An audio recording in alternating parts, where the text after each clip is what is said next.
What's good, y'all? Welcome back to the Onyx Report, Black Masculinist news for the day. Shout out to the brothers in the chat. Chef Mike got me laughing. He said, got a glass of red wine and a blunt. Let's get it in. I ain't mad at you. Oh, man. Appreciate that, C-Truth.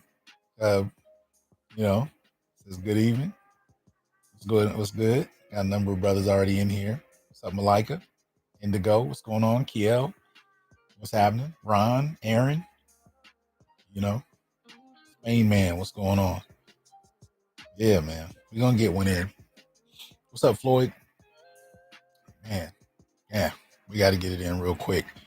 This is a reoccurring issue, and I always want to bring some support to brothers who are going through it one way or another, or at the very least give us some information about it. If depression is not something that applies to you, be grateful for one, but for two, at least let's have some information, because at the end of the day, man, we got to be there for each other in a way we probably haven't been in a few generations, but we need to get to a point where brothers reinforce each other, and it's past that time. Shout out to Hakeem, appreciate that support. What's up, AKs? Growth Talk, what's going on? Freddie, what's happening? Let's see. Shout out to Patrick for the Cash App. Says this is the way for black men. That's what's up. Like, share, subscribe, join, and donate. Support the channel if you will, so we can continue to bring you this independent black male thought. So we're going to talk a little bit about John Wall, success, trauma, and black male depression. We got to talk about it. We got to get some things on the table, and I like to use material that helps us to understand what's going on. But in the midst of supporting each other, we also gotta, for ourselves, recognize when rainwater is actually piss. And if you can recognize the difference, then you got a starting point to move to. Now, before I get into it, I want to say, if you missed Gigi's stream just now, Green Gorilla channel, you missed out on some fire. Check it out. I posted the link in the community tab on YouTube. Highly suggest you go check it out. He had some choice words for somebody that I responded to the other day. So I think you should go check him out. He has his own way of delivering those words, and it was pure fire. So give him a listen when you get a chance. So anyway, let's get into this. All right, we're going to start with the actual article, as you can find it on blackenterprise.com. NBA star John Wall says he contemplated suicide while dealing with hardships. September 1st, you can see here. You see the brother right there. Says NBA star John Wall is opening up about the suicidal thoughts he experienced in the last 3 years while dealing with personal struggles and the COVID-19 pandemic. Wall, 31, is returning to the court as part of the LA Clippers this coming season and is looking forward to getting his mind in a better place. ESPN reports that he has only played in 40 games over the last 3 years due to an Achilles injury, the pandemic, and the Houston Rockets benching him ahead of his trade to the Clippers. Wall returned to his hometown of Raleigh, North Carolina earlier this month to speak at the Salvation Army. His visit honored his late mother, Frances Pulley, who used to volunteer at the Wake County location until she passed in December 2019 at 58 from breast cancer. After losing his mom, Wall lost his grandmother while he was dealing with rehabbing his injury. While speaking at the Salvation Army, Wall was transparent when recalling the depressing thoughts he'd harbored in recent years. Right, darkest place I've ever been in, Wall said. At one point in time, I thought about committing suicide. Right, So anyway, yeah, I mean, just tearing my Achilles, my mom being sick, my mom passing, my grandma passed a year later, all this in the midst of COVID at the same time, me going to chemotherapy, me sitting by my mom taking her last breaths, wearing the same clothes for 3 days straight, laying on the couch beside her. I've been there. I have been there. I have not been there with my mother, thankfully. Hopefully, there's plenty of time before that happens, but I have been there with my wife, and I know what it is to sit next to somebody you love, holding their hand and knowing that that's the last time you're going to see them active in life. That is jarring in and of itself. Continues. Wall went on to talk about the therapy he sought to help address the state of his mental health. Says, a lot of people think I don't need help. I can get through any times. But you've got to be true to yourself and find out what's best for you. And I did that. He said, Wall was drafted into the NBA in 2010 as part of the Washington Wizards, CNN reports. I don't know, may not have fully, it looks like it, I guess that's the end of it. I say it looks like it didn't completely download, but they did end it that way. Rodney Dunn, appreciate that Cash App.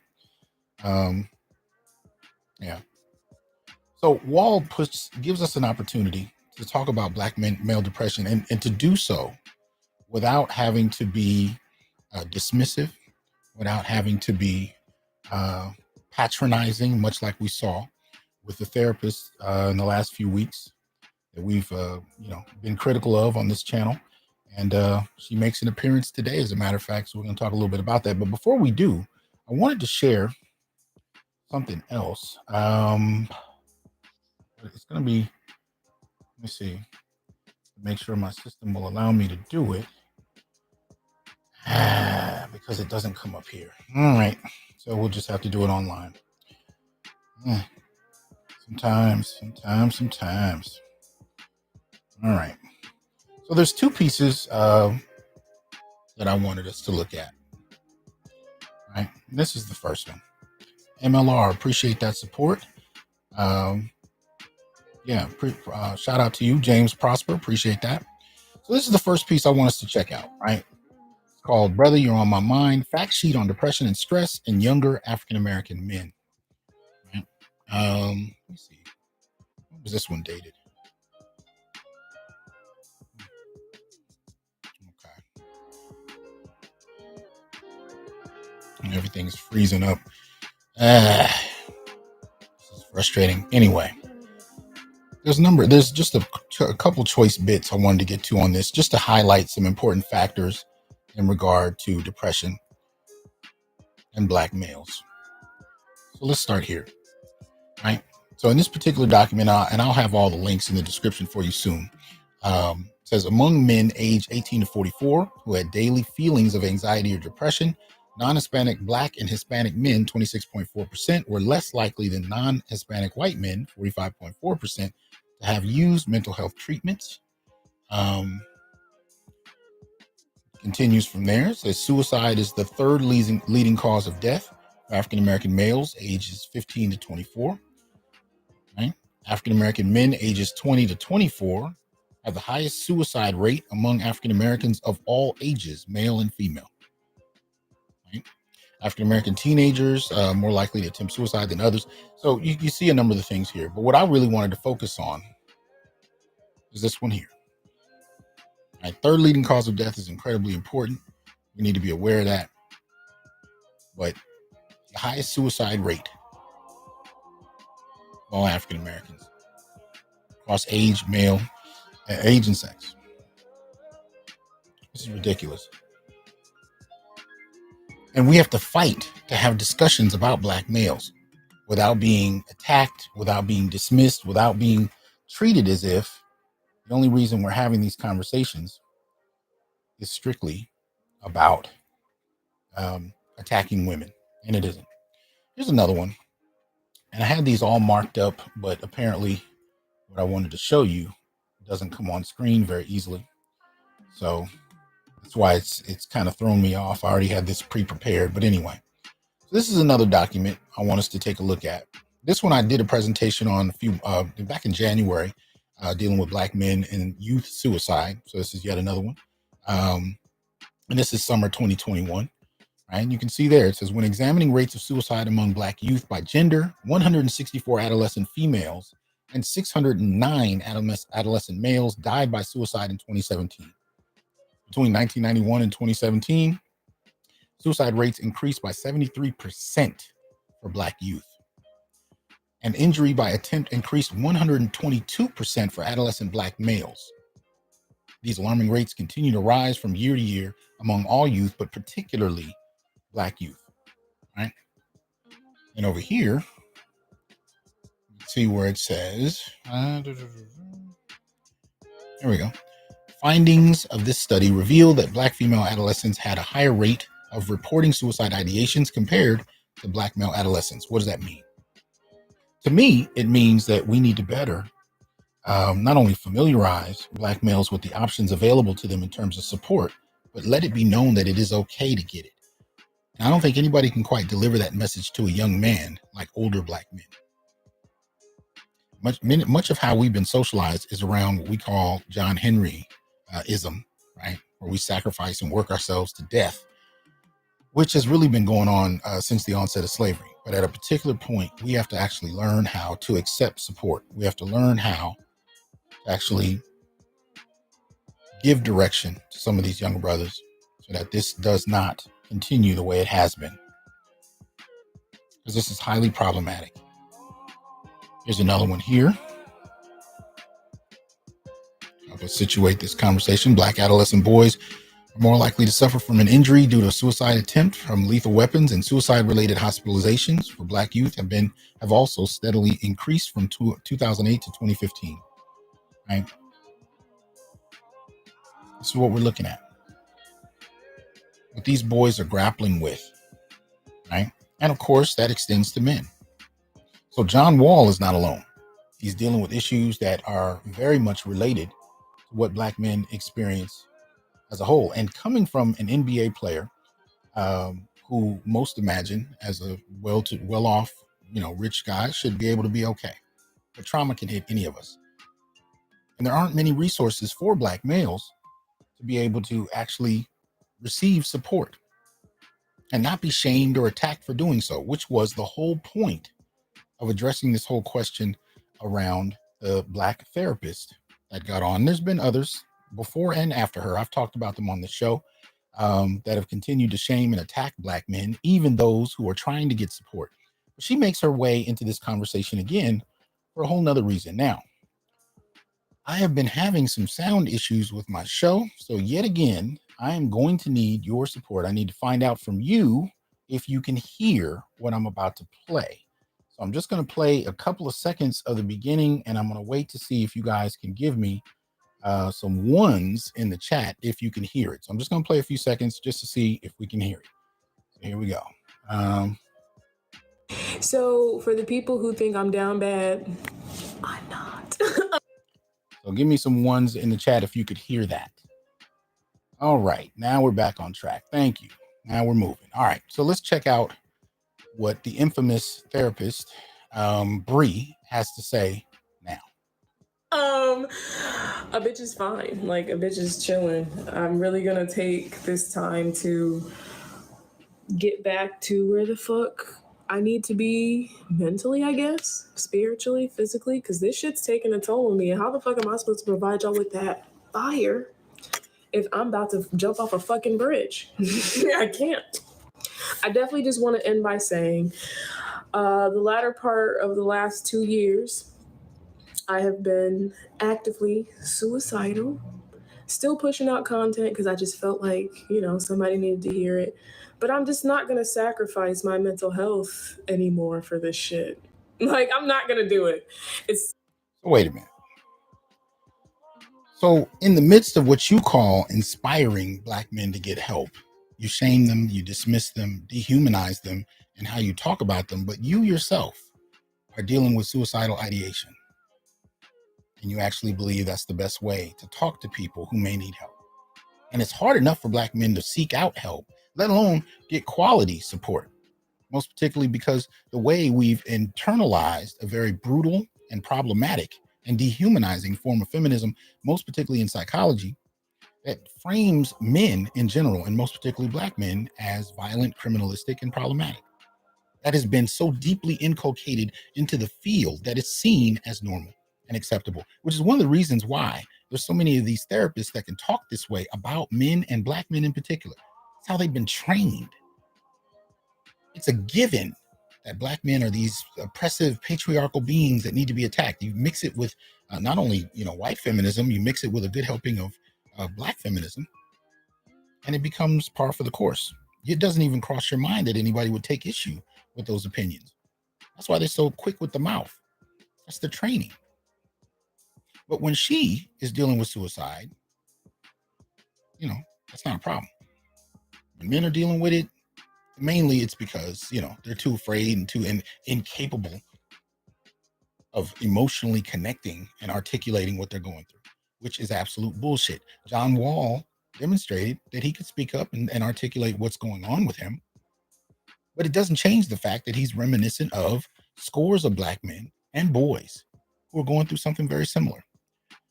I'll let you listen to the last few seconds of this just in case I miss anything, but it's hard enough for me to go through. But here you go. It's hypocritical. So to protect my mental health and my depression and anxiety and all this shit, I'm gonna take a break. So I love you guys. Be well. Drink your water. Do your coping skills, and I'll see you very soon. Bye, baby. The face of dysfunction. These are the people that are supposedly trying to help black men in need. These are the people that John Wall and the like are supposed to go to for support. Right? Get the hell out of here with that.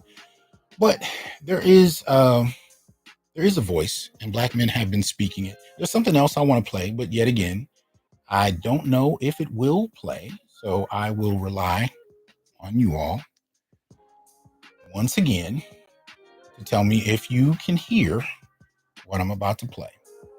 But this is actually a clip from a channel here on YouTube. It's called Visions of Asia. Now, I can't speak to the channel. I don't know, about this Asia person, or if that's her name. I can't validate the channel one way or the other. I won't denigrate it or validate it, but I will say this particular video, fair use. I'm just going to play some of the audio from a clip she was looking at. And what you're seeing on the screen is actually a young black male with his face covered. So it's really obscured, but it's no clearer on the video. But I wanted to play some of the things he said for a few minutes. I'm hoping the sound will come through. So let's give that a try yet again. I'll just play a few seconds of it and you guys let me know with a 1 in the chat if you can hear it. So here we go. Dealing with mental health in the black community, bro. As a black man, this shit dark, bro. Cause you're really alone. Okay. So I'll continue to play it. It's a few minutes, but this brother, she's actually looking at a clip of a brother talking about depression in the black community as it pertains to young black males. And she gives her responses to him. I'm not playing her responses, but I want you to hear what this young man had to say about how he's experienced depression in the community itself. Don't nobody give a fuck. Like, don't nobody give a fuck that my mama died. Don't nobody give a fuck that I ain't had no daddy. Don't nobody give a fuck about my foster home experiences and shit. Like, don't nobody give a fuck about none of that, bro. I'm just, you know how the black community is, bro. They just, once you got that crazy label on you, bro, you that forever, bro. Black community don't give a flying fuck about mental health issues, bro, or your life story leading up to your trauma, bro. Like, they just gonna call you crazy, weird, lame, or toxic. That's the black community for black men with mental health issues. That's what's there for us. Like, I get tired of the labels and the names shit. It is what it is, bro. Like, if you're a young black man and you suffering from any mental health issues, bro, or any disorders, bro, I love you, bro. I fucking love you, bro. Real talk. Nobody else gonna love us, cuz. Nobody else give a fuck about us or what we going through. I talked to my home girl today, man. Her ass said, well, have you ever been to therapy? Have you ever went to go talk to some?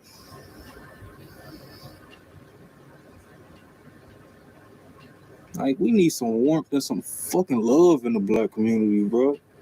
Nobody just want to pass you off to the next motherfucker, man. Like, I don't got no respect for my own race when it come to mental health and acknowledging this shit. You know? It's the only community where motherfuckers tough on the people that suffering the most, bro. Like, motherfuckers be overly tough on the niggas that suffering, you know?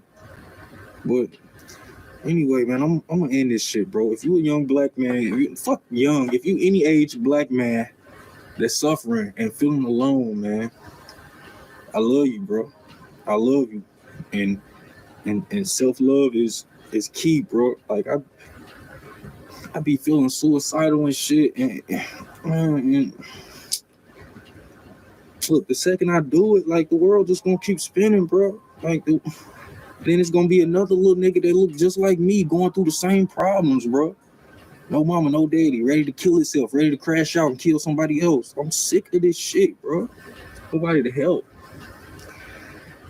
Anyway, man, love y'all, and please keep y'all head up, man. Like I said, if you a young man, if you a man and you my skin color and you suffering up here, bro, please keep your head up, bro. Please. Yeah. Shout out to that young man. I didn't get his name. I don't have any details. I don't even know what he looks like. But I ran across that clip and, you know, it hit me because I've worked with young men, especially 14 to 29 in that range in there that have been at this point. And, you know, so a couple things I want to get on the table right off. Look for support for real, because at the end of the day, sometimes people are going to need to know what you're going through, especially if you've been isolated, you feel like no one's there. Sometimes you're going to have to reach out. And so I want to first and foremost put this on your mind as far as the National Suicide Prevention Lifeline, to let you know, please reach out. But I'm also going to tell the brothers in this stream, reach out to the people around you, reach out to the people you know, and sometimes reach out to someone you just haven't heard from in a while. We got to learn how to extend support to one another in a far better capacity than we do. We really do have to do that. Because I know I've gotten a phone call at a moment where I wasn't sure how I was going to take my next step. And it made everything. It made the difference. Just knowing that people give a damn if you're living, if you're breathing, what you're doing, what's going on with you. We need to be able to extend that. Because when we're looking at the data, like we were earlier, you can tell this is not a lightweight issue. This is not affecting us, in some arbitrary way. Black males are being affected by this in a far more impactful way than most other demographics. A lot of it has to do with the stuff we espouse here on YouTube, and a lot more that we haven't articulated yet. And we're developing and crafting the language to do so. So I don't want to hear this bullshit about black men don't speak up and they don't articulate their emotional, issues. Bullshit. People don't care to hear it. That brother just did it. John Wall has done it. Others are doing it on a regular basis, and we need to be able to support one another in a way that's far more impactful than we have been. But at the very least, before we can actually do that, let's just extend on a basic level to the people around you, the people you know. Because much like the young brother said, I completely agree. I love you too. And I don't even know you. I want you here.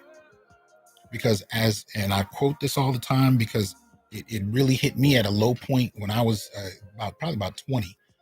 And I was at a very low point. And as weird as it sounds, trivial as it may sound, I was listening to a KRS song one day. And he had this line he kept saying over and over again, stay alive, all things will change around. The song is called Oh Yeah. changed my whole focus. And that's the thing. It's not to say that it's going to change yours. It's just to say that sometimes we get motivation from places we can't anticipate. And wherever it comes from, hold on to it. Hold on to it. That was mine. And I still espouse that message today. Stay alive. All things will change around. I don't care how fucked up they are. I don't care how many people haven't been there for you. Stay alive. Reach out for help. And if you can't find it, stay alive. Stay here until in some way, shape, or form, somebody can reach back to you. Because it's more than just an arbitrary thing. And that's one of the reasons I do this work in trying to connect with Black men wherever we are. Because I find that brothers will reach out to me and nobody's talked to them in the longest. Nobody's even just called to say, hey man, how are you? And it's not because they don't have people who care. It's just, people get real cavalier with care. Here's the thing I noticed too. If you're actually the strong one in your social unit, in your family, people check on you even less. They're used to leaning on you. It doesn't often cross their minds that you may actually need help when you need it. I'm just saying, I've seen this my whole life. I've seen it with strong family members. I've experienced it. I told y'all, my wife had sickle cell. She was chronically ill. I had to take care of her on a regular basis. If she so much as stepped out of the shower and it was the wrong temperature, that was 2 weeks in the hospital. And every time she went to the hospital, the doctors would tell me, we don't know if she's going to live. But the one time I got sick, I think it was like a flu. It wasn't nothing life-threatening, but it was a flu. I just couldn't move. I was out of it. I remember she stood there and stared at me and didn't know what to do. I had to ask her for a glass of water. She brought it, and that's all she did. She didn't have a frame of reference because the only way she'd ever seen me was in a position of helping her. And I'm not saying that made her a bad person. I'm just saying this is the way human beings tend to be. If you happen to be the strong one that others depend on, sometimes it's that much harder for people to look out for you.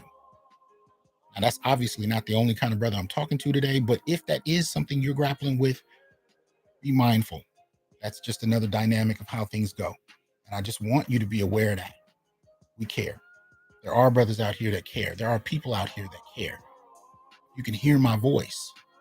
Even if I can't be there with you, even if others aren't there, stay alive. All things will change around. A couple other things I wanted to drop into this. As far as, low-level solutions, I am an advocate of therapy. Let me just be clear. I am. However, I also know you have to be extremely careful about who you extend your vulnerabilities to. And this is one of the reasons that Black males are accused so often of being tight-lipped. It's not that we don't possess the capacity to speak. We've just learned the hard way. You can't trust everybody with what's going on within you. And that, unfortunately, applies to relationships with women. Sometimes the very women asking you to express yourself emotionally will turn around and use that. She'll weaponize your vulnerabilities the first moment she's upset with you. Men have learned this. So even after the situation is past and we're all good again, hey, doesn't mean I'm going to open up to you again in that fashion, because in many instances you haven't proved that you can be a good steward with intimate information.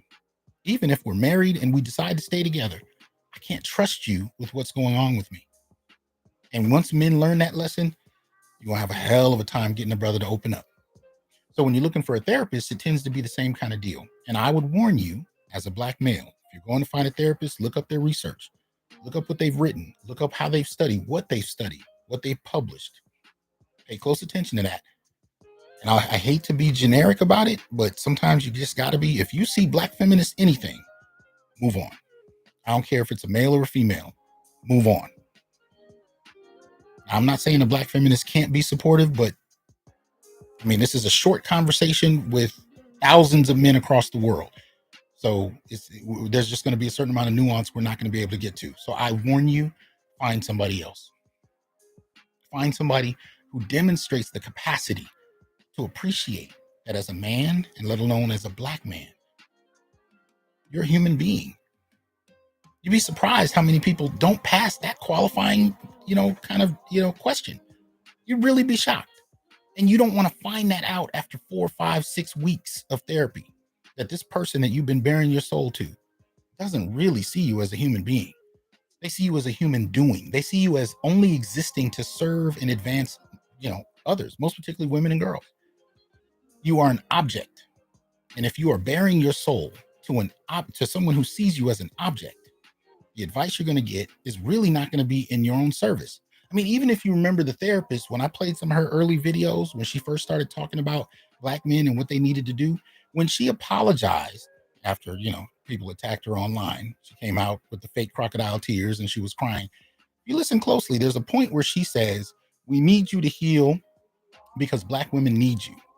She didn't say we need you to heal so that you can be better. She talked about your usage, right? Your use to others. That's your value as far as she's concerned. We need to move past that. That can't be the only value. And I'm not saying human beings can't value each other for what we do.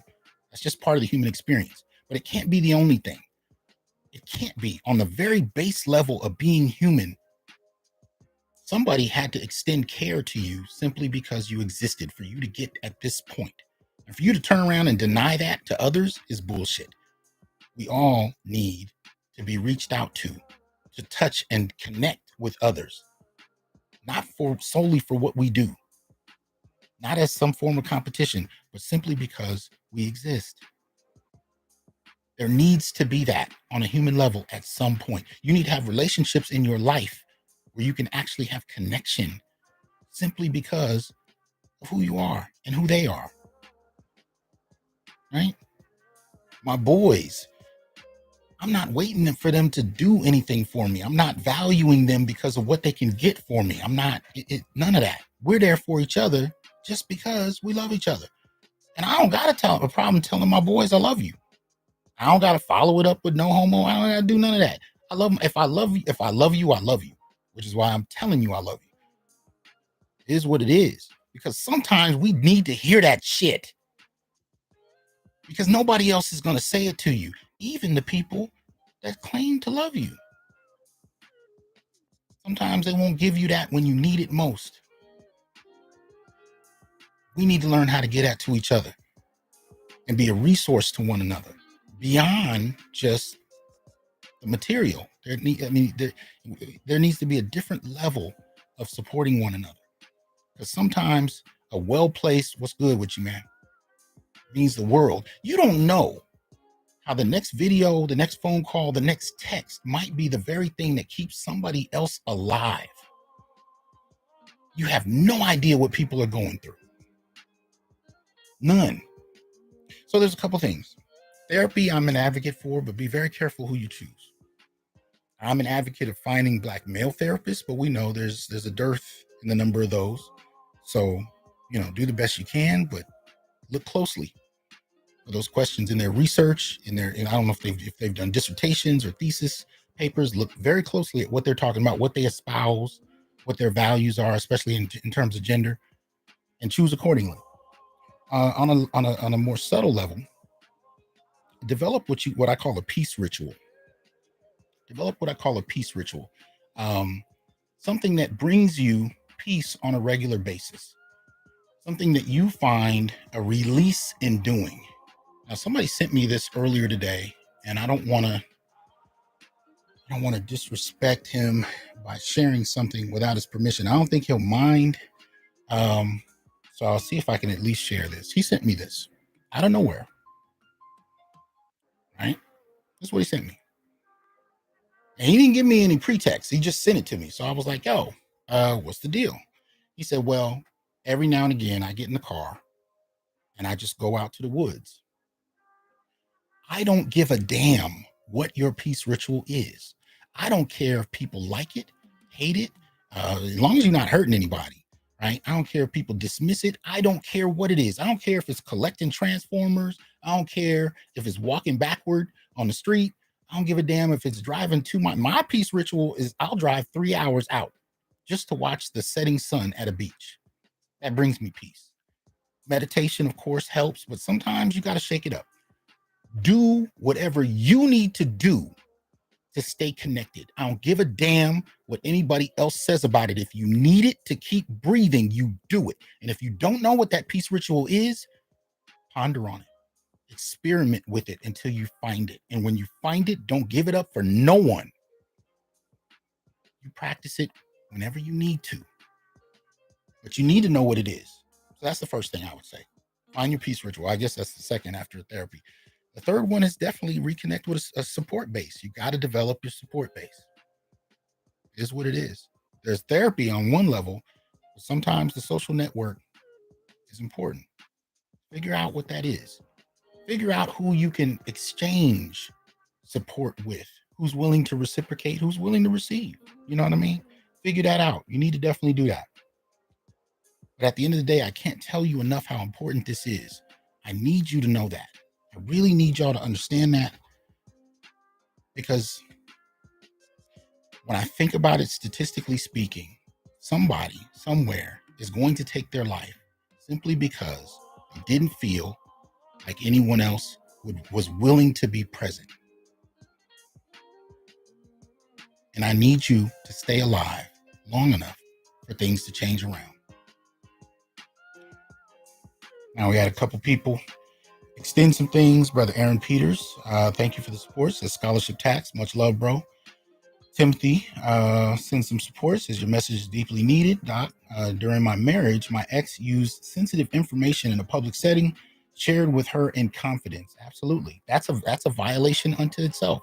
It's one thing to weaponize, sensitive information directly, like in an argument, but to expose it to the public and purposely embarrass and the person you're with, that in and of itself is difficult. AKs, appreciate that support. Larry says, just showing love. Appreciate that, man. Appreciate that. What I really want y'all to do is share the message.